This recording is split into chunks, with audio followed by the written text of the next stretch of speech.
आजा तू बस अब आजा आजा आजा आजा आजा आजा। इनको चप्पल मार के निकालेंगे हम।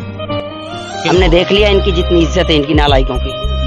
किनको निकालेंगे? ये जलीस प्रधान है, जाहिद है, घुस के दिखा दें। अगर मंत्री जी सही बात कहती तो काश हमें ये दिन ना देखना पड़ता 120, 30, 40 फुट ऊपर टावर पर चढ़ के अपनी जान को जोखिम में डालने के लिए। ये बात एक आदमी जान देने के लिए 120 फुट ऊपर चढ़ा है और अपने भाइयों के मान सम्मान के लिए, ताकि हमको इंसाफ मिल जाए, और फिर कह रहे हैं कि हमारे पास टाइम नहीं है। देख लेंगे तुम्हारे पास टाइम है कि नहीं। अभी जूतियां रगड़ोगे तुम, 2 महीने बाद जूतियां रगड़ेंगे।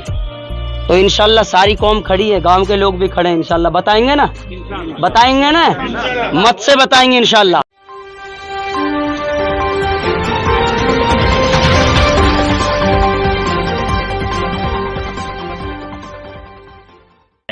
देखो जी, मैं तो यही कहना चाहूंगा, प्रशासन की इसमें कोई कमी नहीं है जी। प्रशासन की कमी इसलिए नहीं है कि हमारे अपने रहनुमा वो खुद गद्दार है।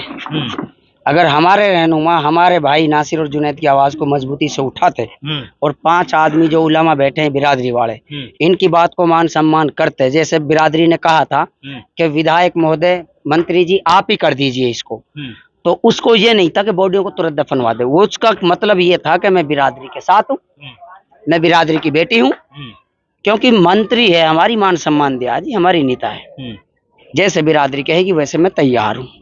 उसने तुरंत कह दिया कि कॉन्ट्रेक्चुअल नौकरी दी जाएगी। पहले दिन वादा कर लेते हैं कि जी नौकरी दी जाएगी सरकारी, दूसरे दिन खुद कह रही है हमने कहा ही नहीं, कॉन्ट्रेक्चुअल नौकरी के लिए कहा था। हमारे चाचा मौलाना जमीर साहब के सामने वहां कहा था कॉन्ट्रेक्चुअल नौकरी के लिए।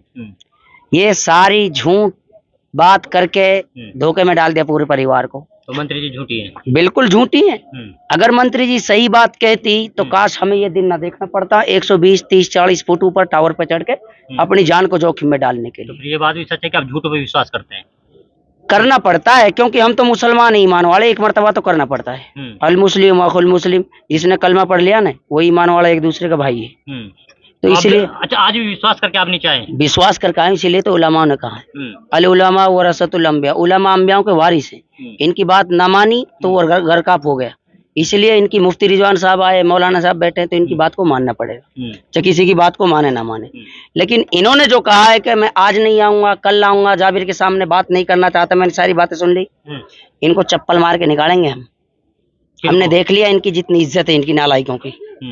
किनको निकालेंगे? ये जलीस प्रधान है, जाहिद है, घुस के दिखा दे यहाँ। जब ऐसी हालत में यहाँ नहीं आ सकते, ये यहाँ नहीं आ सकते ऐसी हालत में, ये एक आदमी जान देने के लिए 120 फुट ऊपर चढ़ा है और अपने भाइयों के मान सम्मान के लिए, ताकि हमको इंसाफ मिल जाए, और फिर कह रहे हैं कि हमारे पास टाइम नहीं है। देख लेंगे तुम्हारे पास टाइम है कि नहीं। अभी जूतियां रगड़ोगे तुम, 2 महीने बाद जूतियां रगड़ेंगे। तो इंशाल्लाह सारी कौम खड़ी है, गांव के लोग भी खड़े हैं। इंशाल्लाह बताएंगे ना, बताएंगे ना, मत से बताएंगे इंशाल्लाह। मैं नहीं कह रहा, ये गांव कह रहा है। मैं तो एक आदमी हूँ, मेरा तो एक काम है कि आवाज उठाओ, बाकी काम गांव का है। अगर मैं गलत बोलूं, विधायक के खिलाफ कोई उल्टी टिप्पणी करूं, वो एक अलग चीज है। इसने ऐसा कारनामा किया जी, मौलाना हारून साहब बड़े मदरसे की जिम्मेदारी इसी गाँव के। नासिर जुनैद मामले से लेके ये इस गाँव से नाराज है। हम धरना पे बैठे थे, मौलाना की बेइज्जती करी कामा के कब्रिस्तान वाले मसले पे। मौलाना गए कि जी कब्रिस्तान की बाउंड्री इसको सही करा दीजिए, तो मौलाना से कहा कि नहीं फफोंदों को लेके यहाँ मत आया करो, इलेक्शन का टाइम है, और जो इलेक्शन जीतेंगे तब हम बाउंड्री वगैरह के बारे में सोचेंगे। तो उन्होंने कहा तो हमसे गलती हो गई, माफी मांग ली। कहाँ मांग लिया? वहां भी नहीं गए, नहीं गए। एक छोड़ रखा है झोली वाला इन्होंने, बाबा इनका हनीफ है, वो माफी मांगने के लिए छोड़ रखा है, बस लंबी झोली, हाँ नीची जेबा, थाने में जाके बैठ जाता है आराम से, जितने रिश्वत चाहिए शाम को इकट्ठी करके लाता है उसको। कौम को खा गए लूट के। अब आप ये चीज बताओ ये क्या है? मौलाना बैठे, कम से कम मौलाना ने कहा कि जी मांग हो रही है, इनके बीच में आते हैं प्रधान जी। मैं नहीं करता बात बिल्कुल भी। हमारे चाचा जी बैठे हैं, जिम्मेदार है काम के, हैं दादा अली मोहम्मद साहब है, मौलाना हनीफ साहब है, मौलाना शाहिद साहब है, मुफ्ती रिजवान साहब है। तो उन्होंने ये नहीं कहा हमसे तो बात करने के लिए दादा हाकम जी है, सबने कहा। अभी चाचा साहब से बात हुई, चाचा जमील साहब से, डीएसपी साहब के फोन पे बात हुई, तो कहा कि मैं नहीं आऊंगा, मना कर दिया क्लियर, फोन पे कह दिया। मैं इनसे कहना चाहता हूँ, अगर 10 दिन के बाद ये पैसा नहीं मिला ना बेटे, ना तुम बचोगे ना तुम्हारी नस्लें बचेंगी, ये भी याद रखना। अच्छा जाबिर, ये बताओ कितना पैसा बच रहा है अभी? मेरे भाई 15 लाख रुपए केस बच रहा, 15 दूनी 30 लाख रुपए। 30 लाख रुपए अभी बकाया है मुआवजे का। हाँ, गहलोत जी तो सोच रहे हैं कि दे दिया गया वो। हाँ। चिरंजीवी से पैसा नहीं चाहिए हमें। चिरंजीवी में जैसे ही पैसा आएगा तो कलेक्टर मोहर लगा के देंगे, क्योंकि वो स्वास्थ्य का पैसा होता है, वो एक्सीडेंट वालों के लिए होता है। चिरंजीवी की जैसे ही मोहर लगेगी ऐसे ही मुकदमा खत्म। अच्छा। मैं बता रहा हूँ आपको, कानून इन्होंने पढ़ा है, मैं बता रहा हूँ आपको। जैसे ही चिरंजीवी का नाम आएगा ऐसे मुकदमा खत्म हो जाएगा जी। क्योंकि फिर उसमें जज साहब ये देखेंगे कि ये पैसा तो चिरंजीवी से मिला है, इसका मतलब किसी ने हत्या करी नहीं है, ये हत्या खुद मरे ही है। एक्सीडेंट हुई, गाड़ी में आग लगी। हाँ, एक्सीडेंट हुई, गाड़ी में आग लगी, सर्किट शॉर्ट होने से मर गए जैसे मिसाल तौर पे, कोई वायर अड़ गया जैसे मिसाल तौर पे, गाड़ी टच हुई, उसके हिसाब से गाड़ी भिड़ी तो आग जल गई, फिर मर गए ये लोग। डीजल की गाड़ी है तो ये मुकदमा ऐसे पेंडिंग में डाल दिया जाएगा, दूसरी तरफ डाइवर्ट कर दिया जाएगा इसको। अच्छा, कितने घंटे आप टावर के ऊपर रहे? कल मैं 2:30 बजे चढ़ा था इस पे। 2:30 बजे? हाँ। और अब कितना टाइम उतरे थे आप?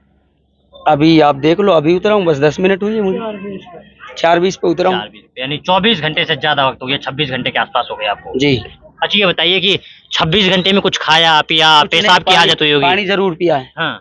पता नहीं ऊपर वाला ने क्या कर दिया, न सर्दी लगी न गर्मी लगी, बिल्कुल तपती हुई धूप में, और न भूख लगी मुझे। अच्छा, हाँ, आपने देखा हम वहां तक चढ़ गए थे आपसे बात करने के लिए, हमारे तो हाथ जल गए। तो ताकत चाहिए हर चीज को लड़ने के लिए मेरे भाई, ऐसा थोड़ा ना है। अच्छा, आप नहीं जले वहाँ? कैसे कैसे जल जाएंगे, अल्लाह के बंदे यकीन रखते हैं मेरे भाई मौत के ऊपर, ऐसा नहीं है। अब ये सोच रहे हैं डराने की, नहीं डरेंगे हम किसी भी हालत में।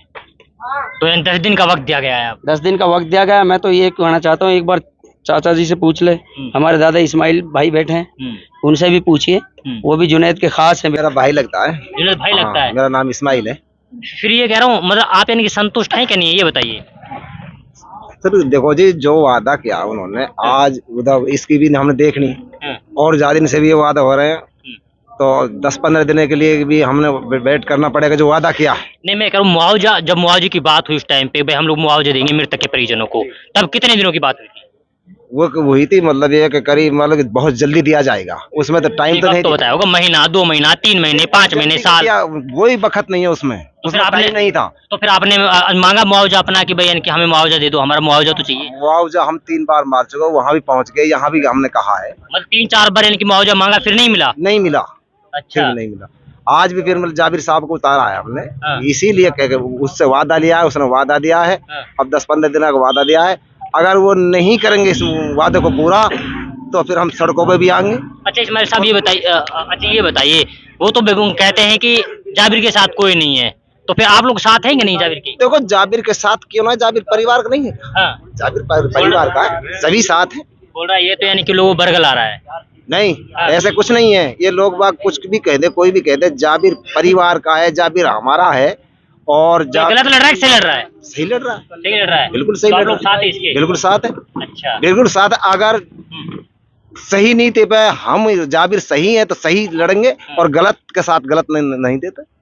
अच्छा, हाँ, हमारे साथ अन्याय हुआ है, हमारा भाई जिंदा जला दिए गए, तो उसमें हम लड़ रहे हैं, जाबिर भी लड़ रहा है, हम भी लड़ रहे हैं। तो मंत्री जी बोल तो रही है हम पूरी कार्रवाई कर रहे हैं। पूरी कार्रवाई अगर हमें मिलेगी, संतुष्टि, अगर कल परसों में जैसे केस जा रहा है और उसमें देखेंगे, अगर उसमें सही मामला मिला तो हम नहीं उठाएंगे आवाज, अगर उसमें कोई भी गलती मिली तो हम सड़कों पर बैठेंगे, उसमें भी मतलब ये है कि आवाज उठाएंगे, जाबिर भी साथ रहेगा, हम भी साथ रहेंगे। नहीं, अभी तक इलाका भी साथ रहेगा। अभी तक जो कार्रवाई हुई है उसमें कितना सही कितना गलत हुआ? देखो, अभी तक जो कार्रवाई हुई है, एक चीज से हमें मतलब ये कि संतुष्टि नहीं है, जो मुलजिम की जो देर हुई है, 3 मुलजिम आए हैं, 3 महीने हो गए, 3 महीने में 3 मुलजिम आए हैं, इतना दिनों में तो सारे मुलजिम अरेस्ट कर लेना चाहिए, लेकिन इसमें हमें संदेह लग रहा है कि क्यों नहीं हो रहा है अरेस्ट। हम अपील कर रहे हैं बार बार कि ये बहुत जल्दी गिरफ्तार करना चाहिए। अच्छा, क्या संदेह लग रहा है आपको? भाई लग रहा है कुछ पुलिस की इसमें तो मतलब है कि हम ढील लग रही है। पुलिस तो बोल रही है हम पूरी कार्रवाई कर रहे हैं। देखो, पुलिस तो बोलेगी, पुलिस तो कह रही है कि हम पूरी कार्रवाई करें, लेकिन हमें ढील लग रही है। 3 महीना पुलिस अगर चाहे तो मूसे का बिल में से निकाल लाती है मुलजिम को, पुलिस छोड़ती है, पुलिस का बहुत लंबा हाथ होता है। तो आप लोग मंत्री से नहीं बोला कि इतना टाइम लग रहा है, हमें ये संदेह? हमने मंत्री से बोला है, मंत्री से बार बार बोला है, मंत्री से बोला है, मंत्री भी यही आश्वासन देती है कि इसमें बहुत सही काम कर रही है, पुलिस जारी है, मैंने भी दबाव दिया है, मंत्री ने भी ये कहा हमसे, कई बार कहा है, लेकिन अभी तक मुलजिम 3 आए। आप पता, हमें पता 3 मुलजिम आए, आगे मुलजिम नहीं आए। तो हम अब भी अपील है हमारी पुलिस से भी, हम आपके माध्यम से पहुंचा रहे हैं कि मुलजिम बहुत जल्दी अरेस्ट करा जाए।